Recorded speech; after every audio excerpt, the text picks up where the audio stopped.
Hello and welcome back to Brockport Sports Talk.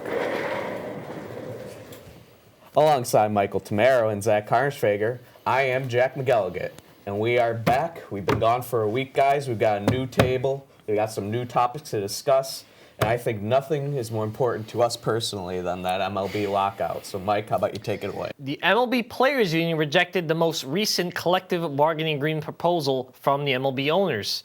And with that, MLB Commissioner Rob Manfred has begun the cancellation of regular season games.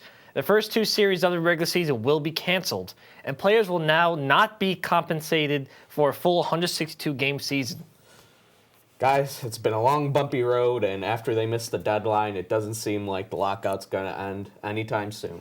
I want to hear your thoughts on what's been going on in these negotiations, and I guess whether you see an MLB season happening this season. So, Zach, how about you take it away?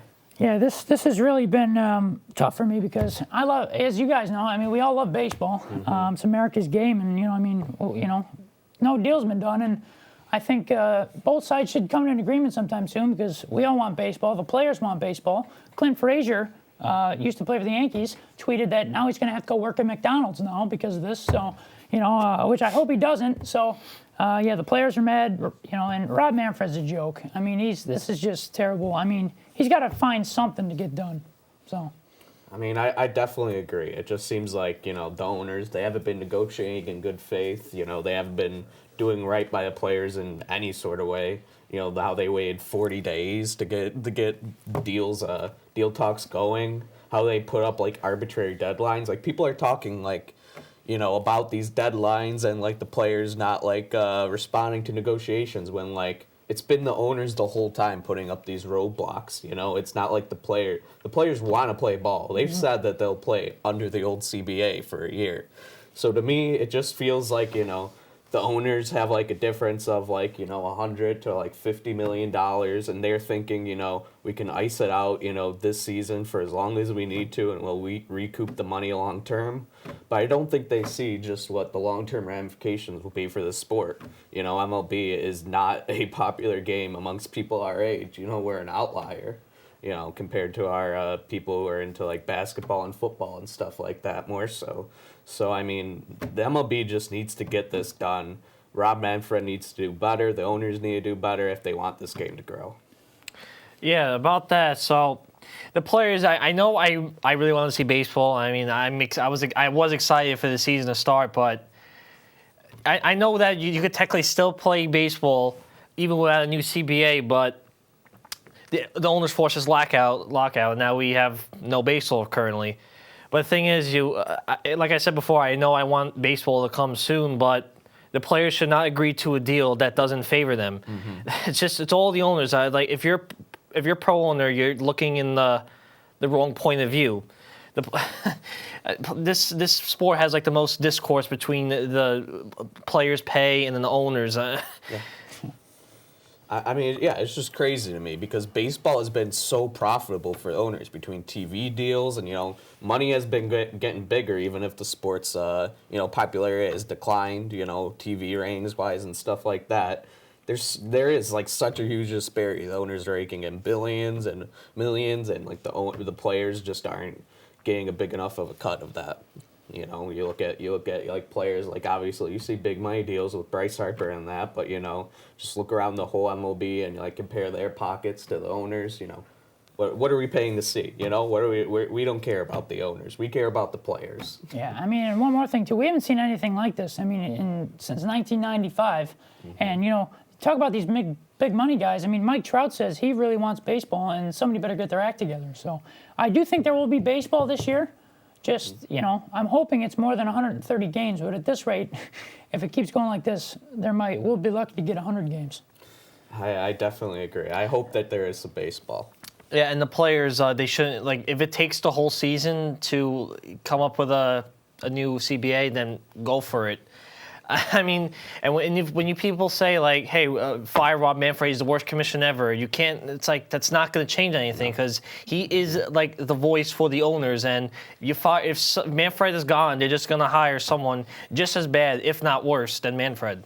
I definitely agree with that. I agree. But onto sports leagues that currently exist. The NBA Memphis Grizzlies point guard Ja Morant, he's turning heads everywhere he goes. His athleticism, it's off the charts, and he's been playing out of his mind this season. You know, guys, how are you feeling about Ja Morant? You know, he's just doing things that we haven't really seen before. You know, we've seen obviously athletic players. It's the NBA and that, but somebody with the just the hops and like dunks that he's pulling off while being an amazing shooter, great distributor of the ball. You know, Mike, how are you feeling about Ja Morant right now? So Ja Morant was the second overall pick in the 2019 NBA draft from, was it Murray State, I believe it was? Yeah. Yeah, and I gotta tell you, he is one of the most entertaining players I've seen as a recent. That you remember that two-handed block by Ja? I think it was against the Lakers. Mm-hmm. That's just I've never seen a block like that. Yeah. And you know what's the funniest thing? Earlier in the season, when he was out to an injury, the Grizzlies went on like a 10-game win streak or something like that. And then when he came back, the Grizzlies fans are like booing him and like. It was just weird and stuff, and he on social media and went like, I gotta take a break now and stuff. And I'm thinking in my head like, he's your best player by far. He's averaging 27 points per game, and you're ridiculing him like he's some like bum role player or something like that. It's just that's true. But yeah, he's really helped the Grizzlies this season. As then the Grizzlies are now the third ranked in the Western Conference, and they're just a fun team to watch. Zach? Yeah, I mean, as you guys know, and I'm not a big basketball guy, but Ja Morant, man, every time I see a highlight of him, I click on it right away. I mean, he put up 52 points against the Spurs. And let me tell you, I watched that highlight reel, man. I'm lost for words at how impressive he is. I mean, I definitely think he's front runner to win the MVP this year. And that's just I think he's really good. I think he's going to win the MVP. And to be honest with you, if he keeps playing, I think the Grizzlies got a shot at making a playoff run. Definitely. I don't know if they have too much of a shot this season. You know, I think they need to build around Ja Morant a bit more. But, I mean, he's proven that he's the number one option on a team. Oh, yeah. You know, he's somebody, you know, you look at him compared to his contemporaries, and I think, you know, you could put him possibly up there with Doncic, and obviously Zion Williamson, we haven't seen a bunch of him, you know, pick ahead of him. You know, it's looking like maybe the Grizzlies somehow end up with the better pick there, so that's kind of crazy. And, you know, I don't know, Ja Morant, you know, I think it's possible, you know, we see him win an MVP sometime in the next few years. You know, Allen Iverson, he gives him that props on social media. He hung his jersey on his own NBA MVP trophy that he has and says it kind of passes the torch to him. So I think that's, you know, pretty cool. And I think Ja Morant really has a shot to be a Hall of Famer in this league, really. Well, going back to what you said about Zion Williamson, I think the Pelicans still made the correct pick. I know he's been hurt like 2 out of 3 seasons that he's eligible for, but he is a phenomenal player too. I mean, he had like he averaged 27 points his last healthy season on the most efficient shooting I've seen as of recent, and I know Ja Morant is amazing to watch, as we know, but Zion Williamson is very good. I know you can't really predict injuries and stuff, but I still think that was the right pick for the Pelicans, at least. Yeah, I definitely agree. You can't pass up someone with the generational talent like Zion's got, but, you know, they say availability, Mike. It's the best ability. Now, Zach, how about you take away on this next topic? Yeah, so next, let's talk about everyone's favorite team, the Los Angeles Lakers. There have been many struggles with the team this year, being below 500, having Anthony Davis injured for a lot of the season, and Westbrook openly struggling, still with no real improvement all season. Despite LeBron's MVP-like performance, they do have enough there to figure things out. Or can they be a contender in the West? Mike, start with you. Well, Zach, the Lakers, not too long ago, they won the championship in that bubble. But this season they decided to take a different path and just sign all LeBron's friends and and other sort of veterans, and I'm pretty sure they have the oldest team in the league. While I think Malik Monk's one of the youngest players, and they also don't have a lot of young players. They had DeAndre Jordan, who just got released, and he's now in the Sixers now. They have Dwight Howard, who's past his prime. Wayne Ellington, he's all right. Carmelo Anthony also past his prime, and Westbrook, who seems to be playing like he's out of his prime. I mean, that guy has been terrible this season. But That's the consequence when you play with LeBron James nowadays. You gotta set your focus to win now, and that's why they trade guys like Lonzo Ball, Julius Randle, Brandon Ingram that past years. But I know it worked out. But currently, they're in like no man's land. I mean, they don't have a lot of assets. The players are too old, out of their prime. So the Lakers, once LeBron is gone, and I heard he might be playing his son when he gets drafted, which is like next year, but. Yeah, so once he's gone, the Lakers are going to be in huge trouble because they'll still have Anthony Davis, but him alone is just not going to be enough to bring him to another championship anytime soon.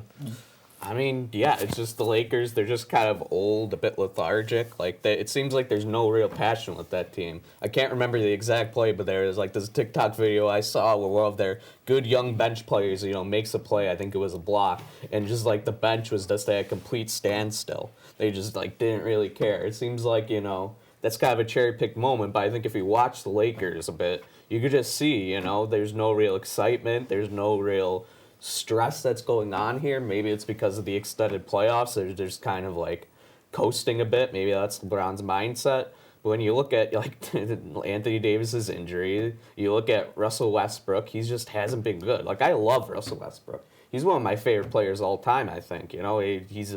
Was so fun to watch when he was in OKC. But, going to Houston, going to the Lakers, it just is, and going to the Wizards as well, it just seems like it's gotten worse over time every single year. And, I mean, it's not like he's going to get more athletic as time goes on, Right. So I just don't think the Lakers got it in them this season. No, and if they have any hope, and I tell you any hope, I think that's about this much, but if they want any hope of getting into the playoffs, they better get things into high gear now because, hey, I know the only bright spot on that team right now, let's be real, guys, is LeBron James. I mean, he's really the only bright spot. He's been playing very good basketball, which is no shocker to anybody, but, yeah, like you said, once he's gone, they got to really figure things out because they are going to be in a bad, bad place. Zach, so they are currently in a playing spot. I believe they are the 10th seed, but... Yeah. When the playoffs or the play-in happens, they could probably get to that. I believe they'll be the 8th seed if they do win out, but they're definitely a first-round exit because the Suns will smoke them. Yeah, I don't think that's a good matchup at all for them. I mean, we saw last season, obviously. Yeah. I just and it is kind of amazing because we talk about the Lakers being a lost cause, and yet we're still seeing LeBron 38. Do this amazing stuff. We're still holding him to the same exact standard that we did when he was 28. I mean, it's kind of amazing on that point. Yeah, I can't remember, too. Year 19, too. Yeah. So. And we're talking about him playing with his son. I mean, and he could still win an MVP while he's playing with his son. He's that good. That'll do it for us here on Sports Talk this week. That's all the time we have. Thank you again for watching. For Zach Harnischfager and Michael Tamaro, I am Jack McElligott, and we will see you next time.